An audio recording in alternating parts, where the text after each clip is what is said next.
कहानी का नाम है घर में प्रेत। हाँ, घर में प्रेत। और कहानी सुनने के बाद आप निश्चय करिएगा कि इस प्रेत ने आपको कितना डराया या हंसाया या कोई खास असर नहीं पहुंचा। तो चलिए शुरू करते हैं कहानी घर में प्रेत। दादी ने फैसला सुनाया कि हम घर बदलेंगे। कारण था एक प्रेत, एक बदमाश भूत जिसने हर किसी का जीना मुहाल कर दिया था। भारत में प्रेत आमतौर पर पीपल के पेड़ में रहते हैं।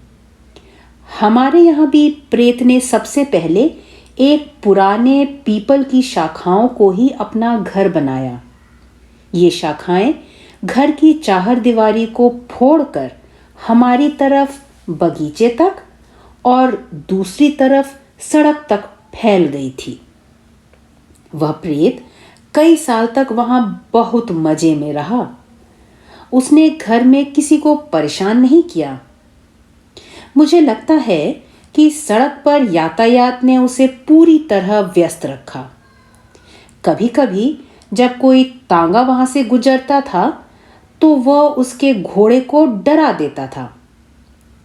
बेचारी घोड़ा गाड़ी बहकर सड़क से नीचे उतर जाती थी।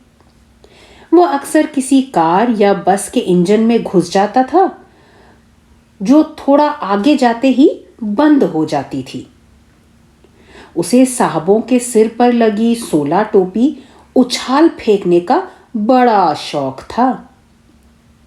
वे कुड़कुड़ करते हुए ताज्जुब करते थे कि हवा ने कितनी तेजी से उनकी टोपी उछाल दी और देखते ही देखते गायब भी हो गई। हालांकि प्रेत खुद की उपस्थिति का एहसास करा देता था और कभी-कभी उसकी आवाज भी सुनाई दे जाती थी, लेकिन वह इंसानी आंखों से दिखाई नहीं देता था। रात के वक्त लोग उस पीपल के नीचे से गुजरने में कतराते थे। कहा जाता था कि अगर आप उस पीपल के नीचे जम्हाई ले लें तो प्रेत आपके गले से नीचे जाकर आपका हाजमा बिगाड़ देगा। दादी का दर्जी जसपाल, जो कभी वक्त पर कपड़े सिलकर नहीं देता था, अपनी दिक्कतों के लिए उस प्रेत को जिम्मेदार ठहराता था। एक बार उसने पीपल के नीचे जम्हाई लेते समय मुंह के सामने अपनी उंगलियां नहीं चटकाईं, जो पीपल के नीचे जम्हाई लेते समय लाजमी था, और प्रेत आसानी से उसके भीतर चला गया। तब से जसपाल का पेट हमेशा गड़बड़ ही रहता था। लेकिन इस सब की वजह से हमारा घर तब तक अकेला पड़ गया जब तक कि वह पीपल कट नहीं गया। इसमें दादाजी के अलावा किसी की गलती नहीं थी, जिन्होंने लोक निर्माण विभाग को वह पेड़ काटने की इजाज़त दी थी। यह पेड़ हमारे ज़मीन पर था। वे लोग सड़क को चौड़ा करना चाहते थे। यह पेड़ और थोड़ी सी दीवार इसमें रुकावट थे, लिहाजा दोनों को हटाना पड़ा। वैसे भी लोक निर्माण विभाग के सामने प्रेत तक की नहीं चलती। बमुश्किल एक दिन ही गुजरा होगा जब हमें पता लगा कि पेड़ से मरहूम होकर भूत ने हमारे बंगले में ठिकाना बनाने का फैसला कर लिया है। चूंकि किसी भी अच्छे प्रेत को अपना अस्तित्व साबित करने के लिए बुरा होना ही पड़ता है, लिहाज उसने शीघ्र ही घर में तमाम तरह की बदमाशियां शुरू कर दी। उसने शुरुआत ऐसे की कि दादी जब भी अपना चश्मा उतार कर रख देती थी तो वह उसे छिपा देता था। दादी बड़बड़ाती, मुझे पक्का याद है कि मैंने चश्मा ड्रेसिंग टेबल पर ही रखा था। थोड़ी देर बाद चश्मा एक जंगली सुअर के थूथे पर लटका पाया जाता, जिसका मसाला भरा हुआ सर हमारे बरामदे की दीवार की शोभा बढ़ा रहा था। मैं घर में अकेला लड़का था, लिहाज इस शरारत का इल्ज़ाम पहले मुझ पर ही लगा, लेकिन एक दो दिन में जब वह चश्मा गायब हुआ और तोते के पिंजरे के तारों से लटका पाया गया, तब यह तय पाया गया कि यह शरारत कोई और कर रहा है। अगले शिकार दादाजी बने। एक सुबह वह बागीचे में गए तो क्या देखते हैं कि उनके कीमती मीठे मटर टूटकर जमीन पर बिखरे पड़े हैं। इसके बाद बारी आई केन चाचा की। वह सोने में बड़े फक्कड़ थे। एक बार जो सोए तो फिर उन्हें कोई जगाए, यह उन्हें नागवार गुजरता था।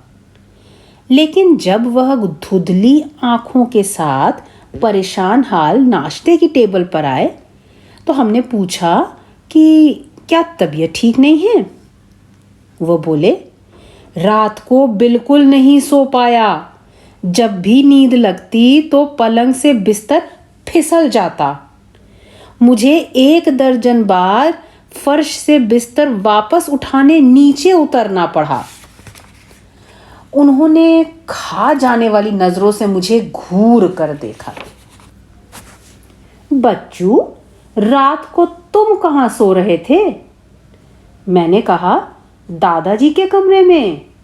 दादाजी बोले, वह सच कह रहा है, मैं भी नींद का कच्चा हूं। अगर वह नींद में चला होता तो मैं जरूर जाग जाता। दादी ने कहा, यह उसी पीपल के पेड़ वाले प्रेत की करामात है। इस घर में आ गया है, पहले मेरा चश्मा, फिर मीठी मटर और अब केन का बिस्तर। अब आगे न जाने क्या होने वाला है। हमें ज़्यादा सोचने विचारने की ज़रूरत नहीं पड़ी। एक के बाद एक विपत्तियां आती चली गईं। मेज़ों से बर्तन और दीवारों से तस्वीरें नीचे गिरने टपकने लगीं। टी पॉट में तोते के पंख मिलते थे। तोता खुद आधी रात को गुस्से में ची ची करता था। केन चाचा को उनके बिस्तर पर एक कौवे का घोंसला मिला। जब उन्होंने इसे खिड़की के बाहर फेंका तो 2 कौवे ने उन पर हमला कर दिया। मिनी चाची के आने पर हालात और बिगड़ गए। लगता था प्रेत तत्काल मिनी चाची को नापसंद करने लगा था। वह जल्दी घबराने वाली और चिड़चिड़ी महिला थी। ऐसे लोग दुष्ट प्रेतों का आसानी से शिकार हो जाते हैं। न जाने कैसे दादी जी के शेविंग क्रीम चाची के टूथपेस्ट में मिल गई। जब वो बैठक में आई तो उनके मुंह से फेन निकल रहा था। हम डर के मारे जान बचाकर भागे। केन चाचा चिल्लाए कि उन्हें अलर्क रोग, रेबीज हो गया है। 2 दिन बाद मिनी चाची ने शिकायत की कि एक चकोतरा यानी ग्रेपफ्रूट उनकी नाक पर लग गया। यह कोठार के शेल्फ से अपने आप उछलकर कमरे में लहराता हुआ उनके लग गया। उनकी नाक पर छोटे घाव और सूजन से इस हमले की पुष्टि की। मिनी चाची ने कहा कि इससे तो अपर बर्मा में उनके जीवन में ज्यादा शांति थी। दादी ने ऐलान किया, हमें यह घर छोड़ना होगा। अगर हम और ज्यादा वक्त इस घर में रहे तो केन और मिनी दोनों को नर्वस ब्रेकडाउन हो जाएगा। मैंने कहा, मेरी समझ से तो मिनी चाची को यह पहले ही हो चुका है। मिनी चाची ने झल्ला कर कहा, अब कोई ढीठता नहीं। मैंने तपाक से कहा, वैसे भी मैं घर बदलने को तैयार हूं।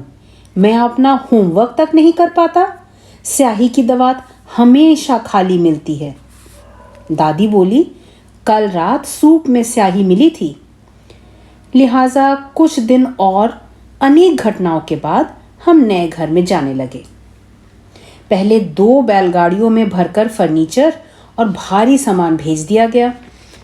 पुरानी कार की छत पर बैगों तथा रसोई के बर्तनों का ऊंचा ढेर लगा दिया गया और हर कोई कार में ठूस ठूस गया और दादाजी ने ड्राइविंग सीट संभाली। हम बमुश्किल गेट से बाहर निकले ही थे कि एक आवाज सुनाई दी। लगा जैसे कोई दबी हंसी हंस रहा है और कार की छत पर खुद से बात कर रहा है। दादाजी ने पूछा, लगेज रैक पर क्या तोता है? दादी ने कहा, नहीं, वह तो एक बैलगाड़ी पर पिंजरे में रखा है। दादाजी ने कार रोकी, बाहर आए और कार की छत पर नजर डाली। उन्होंने कार में वापस आकर उसे स्टार्ट करते हुए कहा, ऊपर तो कुछ भी नहीं है। मुझे पक्का भरोसा है कि मैंने तोते को ही बोलते हुए सुना।